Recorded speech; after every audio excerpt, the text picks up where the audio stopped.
Okay, so welcome to our second monthly Five and Dime Leaders Zoom. Alexi Walker and I are going to be sharing with you guys tonight. We are super duper excited. We're going to try and keep it as close to 30 minutes. We want to respect y'all's time, and apparently it is super late in parts of the country where y'all are. So not super late for me here in Arkansas or Lex in Texas. So tonight we're going to talk on coaching to solve problems. We're going to do a little introduction, and then we're going to go through three kind of common areas, kind of common struggles that a lot of your downline girls it might just be something that you hear all the time as a leader, particularly in January, February, and kind of the winter season. So our heart in this kind of coaching call tonight is to equip you to coach your girls. And so this is not necessarily solving problems that you might be having, but helping you solve problems that they might be having. So we're coaching you on how to coach. Does that make sense? Okay, so I'm going to pop a little something over here in the chat. These are for my golds. So where are my golds at? Not here. I'm a green orange. But I've learned that gold's like numbered thingies. So here are four numbered thingies for you. So these are kind of what we're going to be talking through tonight. Our keys, our four keys, and then we're going to give you some real practical examples. And then back over on our group page, we will give you a list of these questions. So we're going to go through several things tonight, so you don't have to write like maniacs. We will give them to you.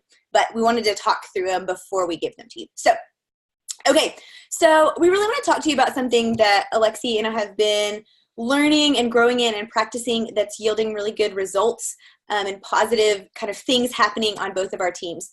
And that's the idea of coaching through questions to solve real problems. And so there's basically four keys that I put over there in the chat. And we're going to talk through these, and then we're going to talk through just practical ways to do this. So number one is to be a detective. At the heart of all that we're talking on is to do digging. And after you do some digging, then do some more digging. And then after you do that digging, dig a little bit more. Because kind of what we've seen is that people aren't always honest, or they don't always know how to answer. And not necessarily that they're trying to deceive you or that they're lying. They just may not know the correct info to give you. They may not share the whole picture. And so without us having the whole picture, having all the information, it's really hard to know the problem that we're trying to solve. And so that's at the heart of all of this, is you are being a detective with your downlines, with girls that you're coaching, to figure out what the problem is that you're working on. Because sometimes problems sound really similar. Like they say, I can't get bookings. Well, that can mean a myriad of things other than just, I don't have a full calendar. And so that's what you want to keep doing, and being a detective and looking and digging and digging and digging and keep trying to get to the root of that. So secondly is to use questions. I do want you to write this down. Why tell what you can ask? It is something that has been rocking my world in really in marriage, in parenting, in coaching, in life. Why tell what you can ask? They were talking about this on some leadership something, I don't even remember. And I wrote it on a full page, because I was like, this is ridiculously awesome. But it's also really, really hard because as leaders, especially if you are upper level, or even as a team leader, you know more than someone who is a consultant for one day. And I don't mean that arrogantly, but you have done hard work to get to where you're at. And so you do know a thing or two. And a lot of times we as the leader, we see the problem and we're like, oh, I have a bazillion strategies. I can fix this for you. And I don't know raise your hand if you're a fixer. I'm a total, someone's oh, I have something, I got you. Here's a 10-point plan that will fix it for you. And also, so it's hard to slow down and ask instead of tell. Emily's saying that's her too. Rachel said that's her too. Okay. So, and also we're busy. It's a lot easier to fix than to offer a few ideas and then move on to the next thing. We just tell them, oh, here, do this. And just telling is easier than asking, because asking goes into this process. And telling, you can write a piece of advice or two and then go on to the bazillion other messages or things that you have on your plate. So personally, this is cuts to the core. I don't know if you've ever had someone close to you tell you something and then you just totally ignore it, and then later that week you realize the same thing and you go back to your person and you're oh my goodness, I realized this thing and I've learned so much. And they're yeah, that's what I said to you 4 days ago. Like this literally happens to my husband and I all the time. He'll give me this like great piece of advice or like tell me some like business strategy. And I just like goes through one ear and out the other. And then like the next week I'm like, babe, I totally stunk at this party. This like happened and I've realized that I need to blah, blah, blah. And he's like, yes, I like literally told you that like 3 days ago. Why don't you listen to me? And it's because I didn't think about it. I think we as people, like we have to come to that conclusion ourselves. Like when we're a part of the learning process, it sticks with us. And I think a lot of our downlines are very much like that. Like they have to reach that point, and us telling them is just going to feel like another thing that they like have to do. And so if we help them come to that conclusion themselves, they're much more like apt to be involved with the solution and to really take ownership of it. So you may be thinking like, oh no, but like if I ask all these questions, my downlines are going to go like rogue and they're not going to get to where I want them to go. And like, cause a lot of times we do know the solutions. Most of the time it's like sending more messages, hostess coaching. There's like some very general things that we know that will help these problems. And so we're thinking if we ask them questions, they're just going to like go off and go crazy. And that's not necessarily true. You can ask leading questions and you can lead them to where you want them to go, where you want them to end up. It might take a little bit longer, but they're going to be better for it and you're going to be better for it. And the relationship that you guys have in your coaching is going to be better for it, to let them do that work to get to the point. Okay, number 3, if you have questions on this, just pop them over there. Number 3 is to work on the real issue.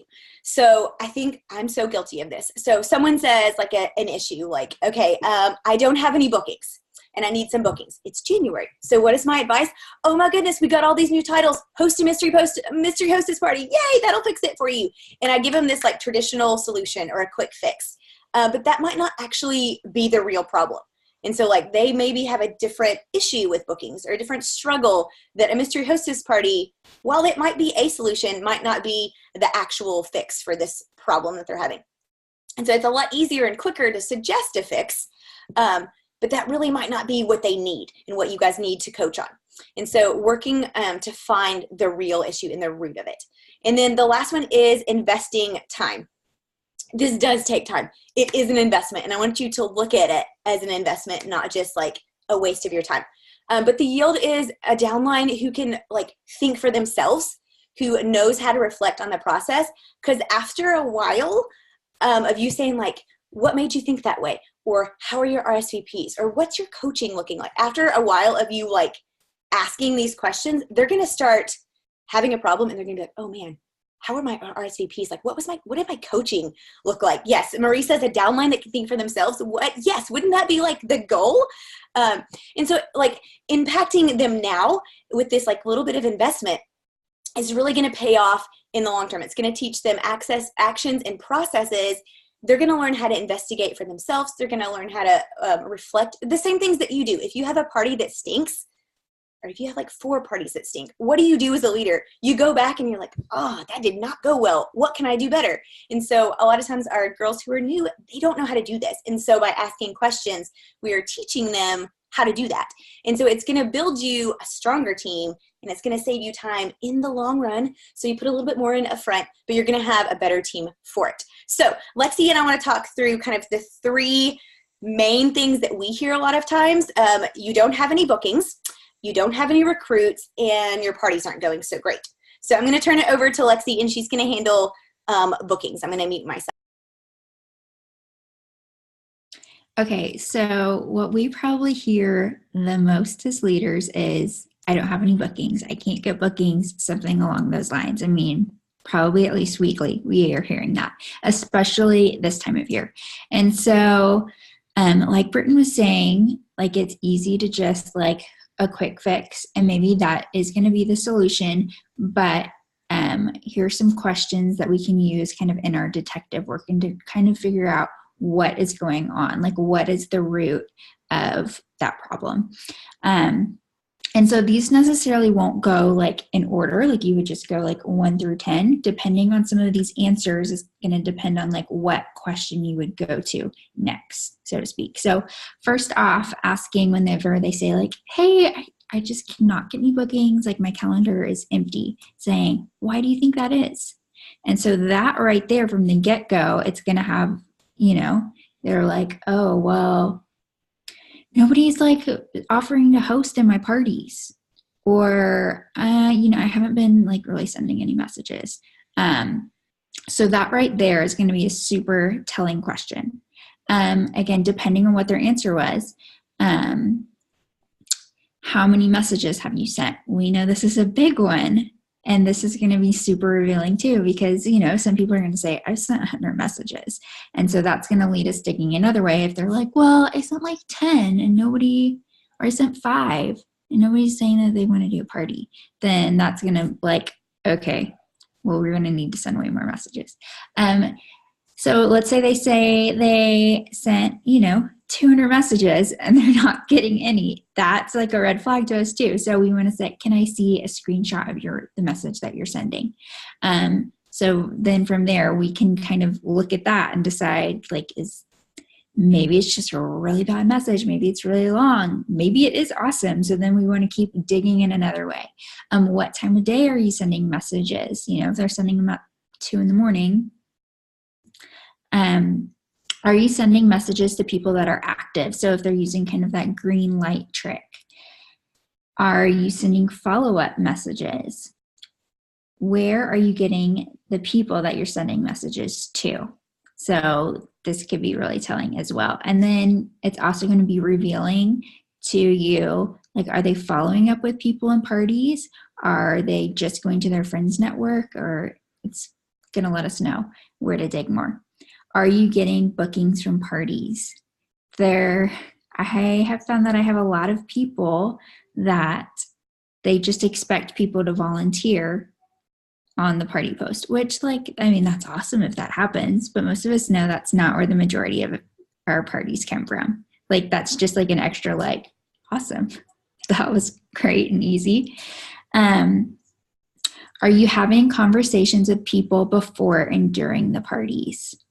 And how can you get people to see or send you a message first?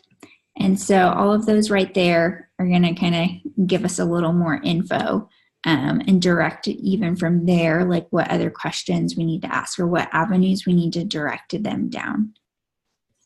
Like Britton was saying, I've literally messaged everyone. So even when they say that, saying well, about how many messages do you think you sent? Try to get them to give you a number, because their idea of everyone and actually everyone can be very different. And still, if they're giving you just if they're not being specific, keep digging till you get them to be a little more specific with you. Perfect, Lexi. Thank you. Okay, so next up is no recruits. So typically, if people are not having bookings, they're not having recruits. Sometimes they may be having bookings and not having recruits. And so I get a lot of this, especially now with the Kit Special. This is a perfect kind of area to be coaching on intentionally this month when we have this amazing Kit Special. And so I think we can really even if people haven't come to you with this problem, you can reach out, be like, hey, how's your recruiting going? How's the special going with you? I see that you added someone to our team page. Tell me more on that. So I think we can, if it's not already being an issue, we can bring it up and just see, because we always want more people. So it's always a growth issue that we can have with our team. Okay, so first question, why do you think that is? You will see this on all of our questions. It's such a good one to open the door. Secondly, where did your past recruits come from? So this is helpful only if they have recruits. Obviously, if they're brand new, they don't have any. But the goal is to get them to think through what did they do in the past? Are they doing those same things? What's changed since then? Has social media, have the algorithms, have you and your business, has your why, what has changed since you got a last recruit? And what did you do then that you could either redo, learn from, that kind of thing. Number 3 is, how many parties are you having monthly? So it kind of goes back to the bookings, but there was a poll in Directors, a month and a half ago, something like that. That was talking about where you get your recruits, where recruits came from. And overwhelmingly, I think it was 60 to 80% from everybody was that people got recruits from parties. Not necessarily the join post, which I think I get a lot of like, oh, no one commented, no one asked me questions, and like that doesn't happen. Like, I mean, I've probably gotten in 3 years like 5 recruits who just are like, I'm ready, and ask like 15 questions. Like, you know, it doesn't really happen all that much. But from the relationships forged in those parties, from your hostesses, your calendar really matters. And so helping see what their calendar looks like can really affect the people that they're getting in front of. Number 4, what is your focus right now? And so a lot of times I will get girls who they're like, I don't have any recruits, but like their focus right now is on something completely not recruiting related. And so like, of course they're not getting recruits. They're not asking, they're not thinking about it. They're not looking at everything through the lens of, Marie says, yes, these will all be shared on the page, Marie. They're not thinking of everything through the lens of recruiting. And so when it's not your focus, it doesn't happen. We all know that recruiting is a very active process. And so helping people identify like, what is their season? What is their focus? And if it's not recruiting, do you want it to be? So number 5 is, how consistent are you on social media and in your VIP group? I hear a lot like, I posted on my wall and nobody wants to join. Like if you're like a one poster every like never, like of course they don't want to join. They don't know you. And so like coaching them in that of like, how can you be more present? How can you build those relationships? Number 6, kind of obvious. Are you asking your hostess about joining? How often? When? Talking them through that process. I think a lot of people, particularly early on, are scared to flip their hostesses into teammates because they want sales numbers. And so kind of coaching them through like, what is the benefit of a hostess? And if they're, you know, pushing back, well, I don't really want to recruit my hostess because I want to get that $400, and helping them see past the immediate sales to the like long-term benefit of it. Next up is, are you asking people in your party about doing what you do or being a book lady when they're engaged and excited? So basically, instead of just saying like, oh my goodness, thanks for loving all these books, have you ever hosted a party? Like asking them about being a book lady. Start with like the big scary ask, which can feel big and scary, but helping people realize that like their answer is always no until you ask them. And so there may be people who are on the verge, but until you pursue them, until you seek them out, they're not going to do anything. And then again, talking kind of like what Lexi said about how to help them see messages, how to get people to message them if they don't know how to do that.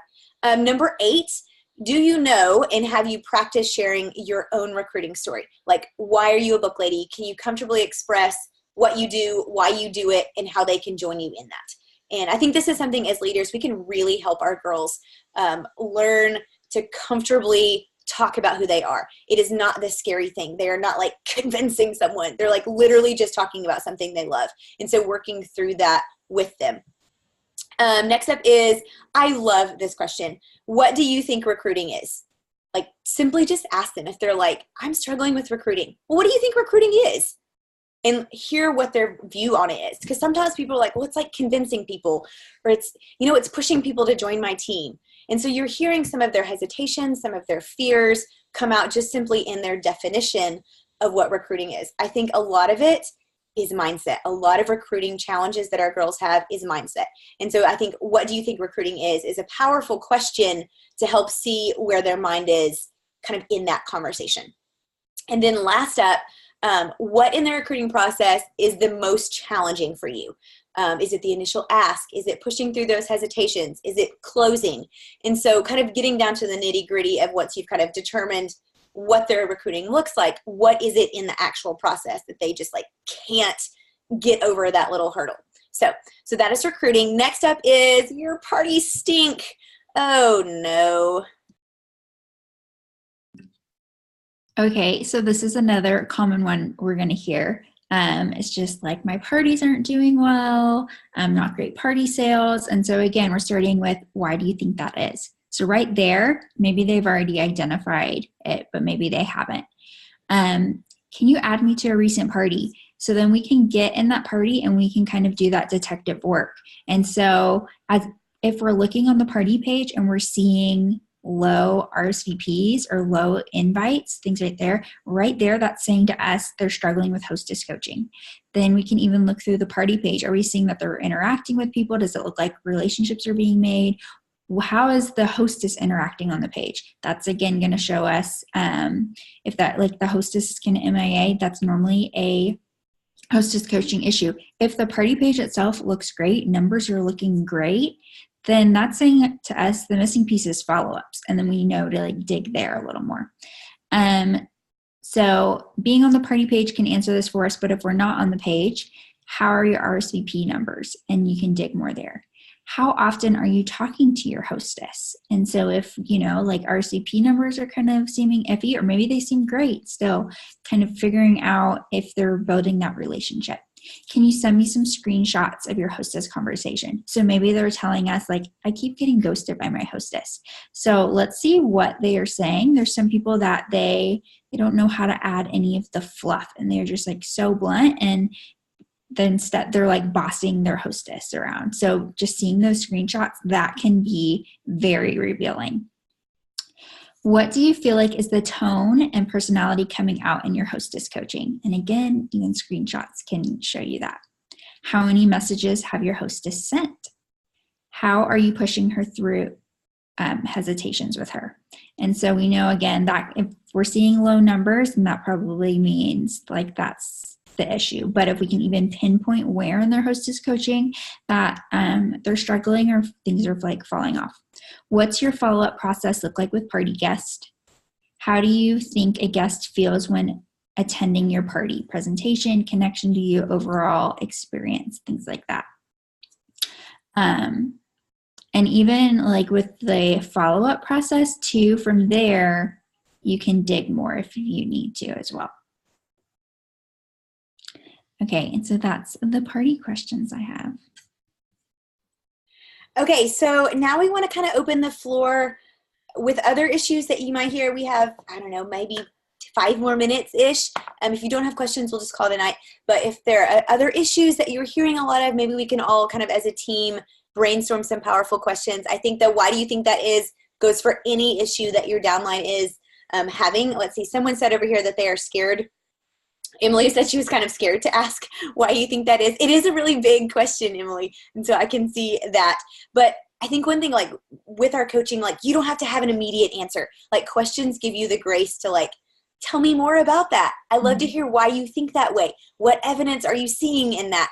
And so that gives you a little bit of time to like, oh, let me freak out and message someone else, or let me do some digging of my own. So you don't always have to have the answer. And you can always say like, you know what, that is a great point. Let me get back to you on that. Like there is great freedom in let me get back to you on that. So, okay, what other questions do you guys have?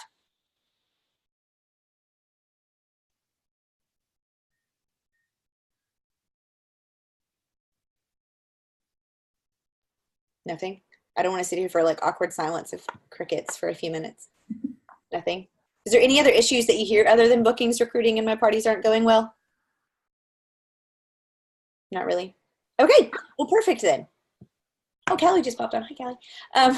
Okay, so we are going to hop off, and then we will post a list of kind of broken down by questions. I know some people were asking about a flow chart, but it really, really depends. Like, we can't tell you where to go with these questions because it depends on their answers. And so that is where some of this just practice comes into play, with this humility in saying that, you know, like you are new at this, like Alexi and I are new at this. And so, you know, questions are such a grace giving way to coach because you don't have to have answers. You just ask. Okay. So, thank you all so much for joining us for 30 minutes, and check out that resource over on our 5 and Dime page. And if you have questions, we'll be monitoring that thread. So Lex, is there anything you want to say? I don't think so. I had something just a second ago I was going to say, and it's so if you do get stuck with the questions, or if you're like, okay, I asked this, she answered, but now I don't really know where to go to, always think about messaging your upline too, and like sending her a screenshot and like, hey, this is what I'm asking. I'm trying to coach you through this. What should I ask next? And have her help coach you behind the scenes. Great. Jenny just asked a question. Do you ever answer a question for them, or do you just keep asking questions?